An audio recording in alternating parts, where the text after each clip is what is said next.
Assalamualaikum warahmatullahi wabarakatuh. Pada video kali ini, saya akan membahas tentang komponen sistem operasi dan manajemen berkas. Sistem operasi atau operating system adalah perangkat lunak utama yang berfungsi mengatur seluruh sumber daya komputer, baik perangkat keras maupun perangkat lunak, sehingga komputer dapat bekerja dengan baik dan teratur. Contoh sistem operasi yang sering kita gunakan adalah Windows, Linux, dan Android. Pembahasan yang pertama itu manajemen proses. Manajemen proses itu program yang sedang dijalankan oleh komputer ketika kita membuka aplikasi. Sebenarnya, komputer sedang menjalankan beberapa proses secara bersamaan. Tugas sistem operasi pada manajemen proses itu ada membuat dan mementingkan proses, mengatur jadwal atau scheduling, mengatur penggunaan CPU, menghindari konflik antar proses, dan mengatur komunikasi antar proses. Pembahasan yang kedua yaitu manajemen berkas atau file management. File management adalah kumpulan data yang disimpan di media penyimpanan seperti hard disk atau SSD.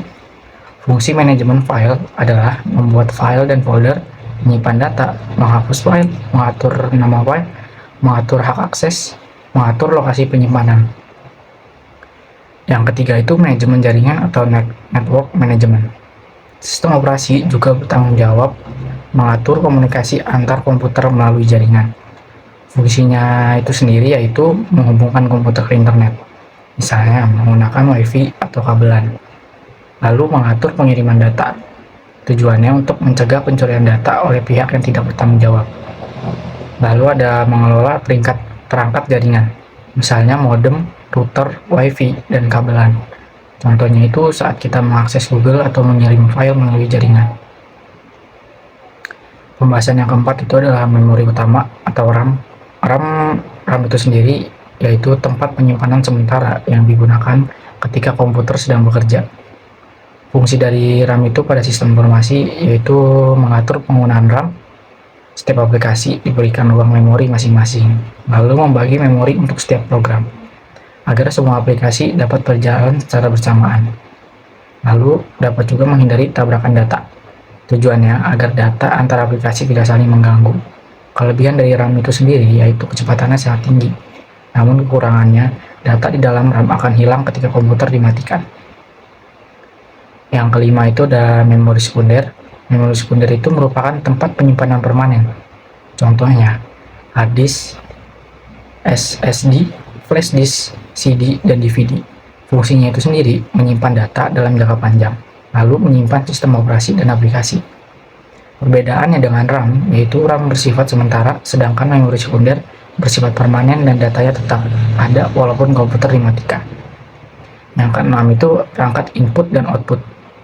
Perangkat input digunakan untuk memasukkan data ke komputer. Contohnya itu ada keyboard, mouse, dan juga scanner.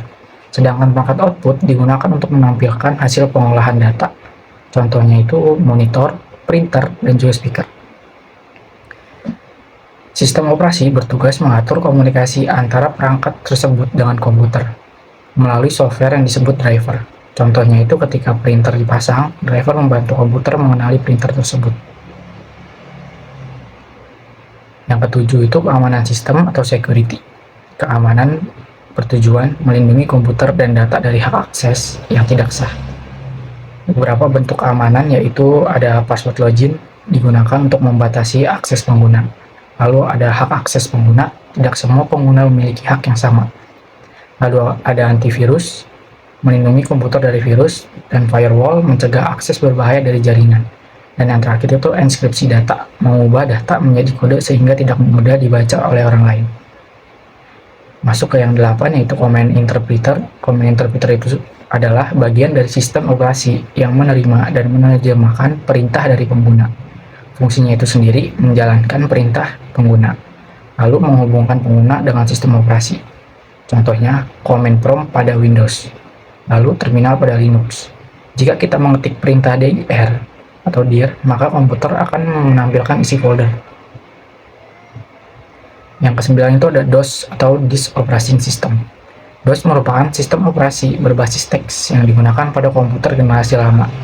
Ciri-cirinya itu tampilan berbasis teks, menggunakan command line digunakan sebelum sistem operasi berbasis grafis berkembang.